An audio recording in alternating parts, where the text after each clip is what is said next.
Hi everyone. Good morning, good evening, good afternoon. Hope you're doing great.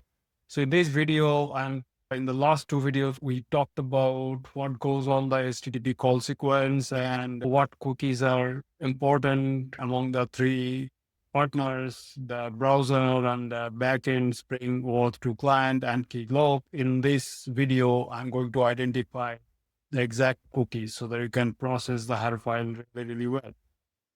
So cookies used by Keycloak to maintain the session. Keycloak does not set every cookie at all times. So it differs. It looks into the system of the authentication. The exact inventory depends on the Keycloak version, login flow, realm options, browser adapter, local, remember me, admin, console activity, identity brokering, and logout path. First table below documents the cookies. So let's see, I've collected the HAR file. Okay. And that HAR file, you can also use the HAR file.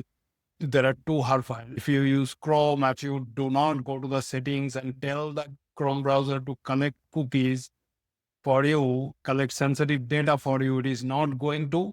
And in my experience, a HAR file without cookies kind of not very useful. So please do that. And let's see in our table what happens here. What the captured logging and logout actually did. Start authorization, Keycloak receives the auth underscore session underscore ID. If present, then KC underscore auth underscore session underscore hash and the KC restart. Why KC restart? KC restart, this is an extremely important cookie, KC restart, because it is a multiple call sequence. Say you completed half of it and then you're coming back, then that KC underscore restart cookie is present in the browser. It can tell Keycloak that it can restart the half completed session instead of starting fresh. Now, at this stage, this is start authorization. Then Keycloak shows the login page. Keycloak refreshes the KC underscore restart. So the browser can resume the safety restart and safely restart the authentication flow. Then authentication succeeds. Keycloak sets the Keycloak underscore identity and Keycloak underscore session, establishing the provider side SSO session, identity provider, not applications. Spring callback, Spring Boot creates a new JSESSION ID. It receives the callback from Keycloak. This is the local application session. You remember we configure a redirect URI on Keycloak for Keycloak to call Spring back when the application authentication is successful. That is when the callback is received by Spring and this JSON ID is established.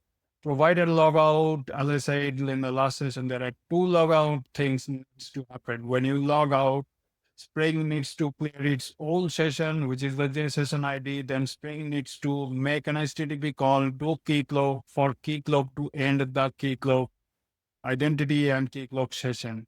Okay. In this table, I'm not going to talk to you in detail. You can read, clone this entire repository, run it in your local machine. I have a getting started guide in the repository. Then you can actually, I would encourage you highly to actually learn about these cookies and the purpose they serve and all that life cycle. Okay, let's keep going. These are the additional cookie. I would also encourage you to learn about this.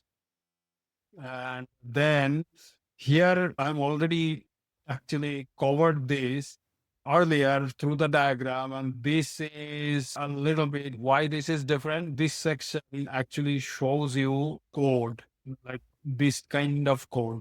Okay. What are the parameters that we are sending? Like, okay, we are sending code. This is the first get call. Okay. 0 to found. So first get call is this, then Spring, you are going to Spring. You are not going to Keycloak. You are going to Spring in this call, the first one. Okay. And then Spring Security sends the browser of 302, which is 302 found. And then in this, you are actually going to Keycloak with this that actually identifies your Keycloak server, and then slash protocol slash OpenID connect slash auth. Parameter starts here, response type equal to code. This is OAuth2, not just Keycloak. We are sending the client ID. If you make a mistake here, things is not going to work. We are sending the scope that we want, OpenID, profile, emails, and roles. We want roles back once authentication is done. Redirect URI, we are telling Keycloak to send the redirect back to our Spring application. This state is calculated for authentication, integrity, and all that. We set that. Nonce, again, the browser-based security identifier and code challenge. Spring Security generated a code challenge, base64 URL, as you can see, and code verifier. It actually generated a code verifier. I've spoken about it in another video. Then it is doing a base64 URL of SHA-256 of that code verifier and sending that value as a code underscore challenge. And it is also sending the code challenge method as SHA-256. That's our second call, going from the browser directly to Keycloak.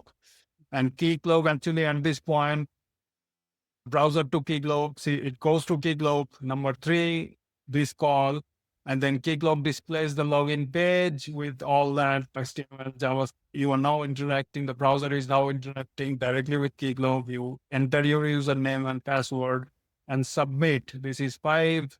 You are directly submitting to Keycloak. 6, Keycloak authorization response. This is actually comes back to browser and tells the browser to go back to the Spring Security OAuth2 client. Look at that location base URL. This endpoint exists in Spring Security, not Keycloak.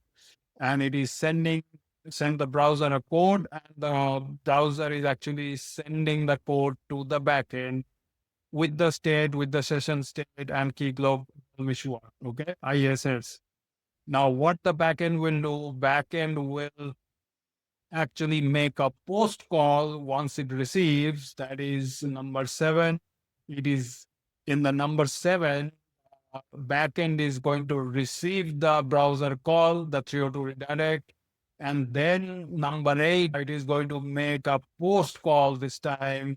Post, look at that, back channel to Keycloak with these parameters: grant type, authorization code that it received from the browser, redirect URI, so that the Keycloak calls back Spring Security, client ID, and code verifier. At this point, Keycloak will receive the code verifier original, and then it will do its own magic to generate a new code challenge using the same SHA method that you sent first call. Then it will newly generate code challenge with the first code challenge that you send.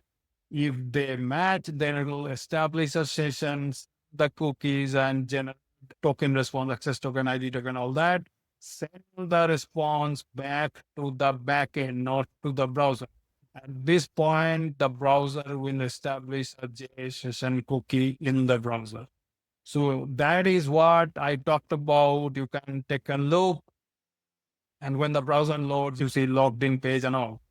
So this, I would encourage you to do all these 12 calls, see the code, understand this will serve you really, really well in the troubleshooting session where heavy money is getting lost because we are not being able to restore activeness. This is where I would encourage you to this table. This is like the phase and the actual request and the response and the mailing. Okay.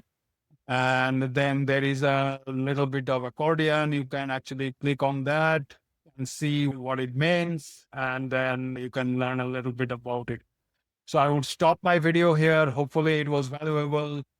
If you have any question, ask me. I will try to answer the question as soon as possible. Please like, please share, please subscribe to my channel. As I said, all my videos from the trenches, from having worked 3 decades for Fortune 50, 100 customers, and really, really not hello world. So thanks for listening. I will see you in the next video. And till then, you have a great day. Bye.